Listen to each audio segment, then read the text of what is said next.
સીધું નદીના કિનારે જઈ મૂકી દીધું.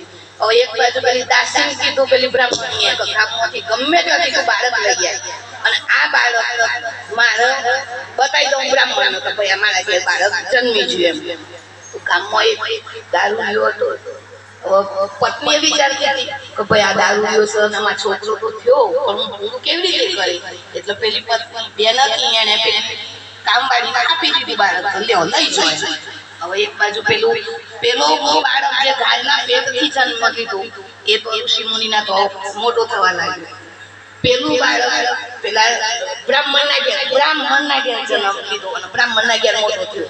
પણ જન્મ તો હતો પેલા દારૂડિયાનો, એનું લોહી તો પેલું હતું એટલે એને તો દારૂ પીવાનું, વ્યભિચાર, વ્યસન, આમો બધી તમામ મિલકત ખના કરી નાખી. પેલો બાળક હતો એ તો ઋષિ મુનિના થયો હતો. તો ઋષિ મુનિના તો હોય તો મોટો મહાન સંત બન્યો. અહીં તો મા બાપ મરી ગયો એને પણ દારૂ પીને મરી ગયો. હવે પેલાને તો ખબર પડી કારણ કે એવો ઋષિ બન્યો એને બધી ખબર પડતી. તો એ ત્યો આવીને એને કાશીમાં જઈ એનું નામ પાડ્યું તો ધુંધુકારી, પેલાનું નામ હતું ગોકર્ણ. તો કાશીમાં જઈ અહીંના બ્રાહ્મણોથી નહીં, અહીંના પંડ્યા મહારાજથી નહીં, અહીંના કર્મકાંડમાં નહીં, કાશીમાં જઈને કર્મકાંડ કરાવડાવ્યું. બધી વિધિ પૂરી કરી છતાં પણ એના કર્મો એવા એટલે એને મુક્તિ મળી નહીં. ગોકર્ણ આશ્રમમાં જતો પણ ગોકર્ણની શક્તિ એટલી હતી ને તો આ પાછળ ગોકર્ણ પાસે ગઈ. ત્યાં જઈ બધું આખું આશ્રમ ફરાવા લાગ્યું. ભાઈ કેમ એ કે કોણ છે કે હું ધુંધુકારી.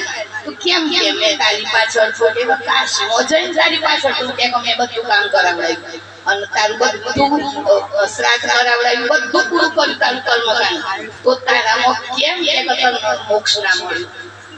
પછી ગોકર્ણ તે બધા સાધુ સંતો ભેળાયા. તો સાધુ સંતો ભેગા નક્કી કર્યું કે ભાઈ તમે સત્સંગ કરાવો. તો સત્સંગ થાય તો જ આ જીવનો મોક્ષ મળે, બાકી મોક્ષ મળે નહીં. કે આટલું કર્મકાંડ કરવા છતાં તો કે આટલું કર્મકાંડ કરવા છતાં મોક્ષ મળે નહીં જીવનો. તો 7 દિવસની સપ્તાહ રાખી. 7 દિવસની સપ્તાહની અંદર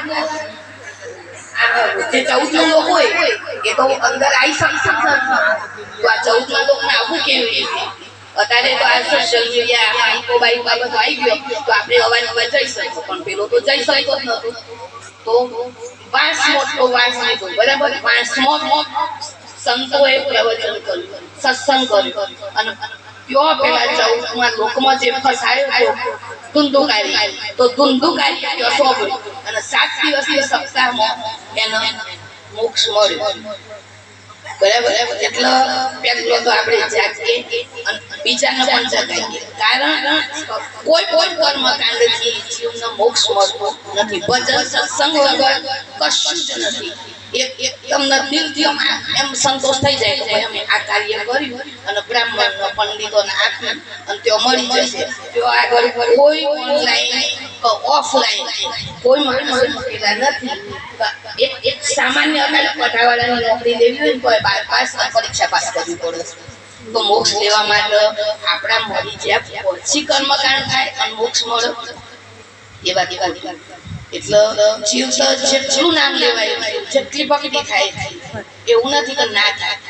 કામ કરતો જઈએ ને ભક્તિ થાય, કામ કરતો જઈએ ને વાતો આપણા કોકની કોઈ નિંદા હોય ને તો જ્યાં સુધી ચાલ્યા ના કહીએ ને ત્યાં સુધી આપણને સંતોષ થતો નથી. તો પરમાત્માની વાતો આપણે દિવસમાં 4 જણ આગળ ના કરીએ તો ત્યાં સુધી આપણે ખાવું નહીં એવું પ્રણ લેવું કે આપણે 2 જણ જોડે હોઈએ, સાથમાં હોઈએ તો 4 બહેનો ભેગી થઈ તો પરમાત્માની વાતો કરો અને એકલો હોઈએ તો પરમાત્મા જોડે વાતો કરો. આજે તમે હું અહીંયા બેઠી છું, અહીંયા બેઠો હું બધું યાદ કરું તો પિયર પક્ષે યાદ આવે, સાસરે પક્ષે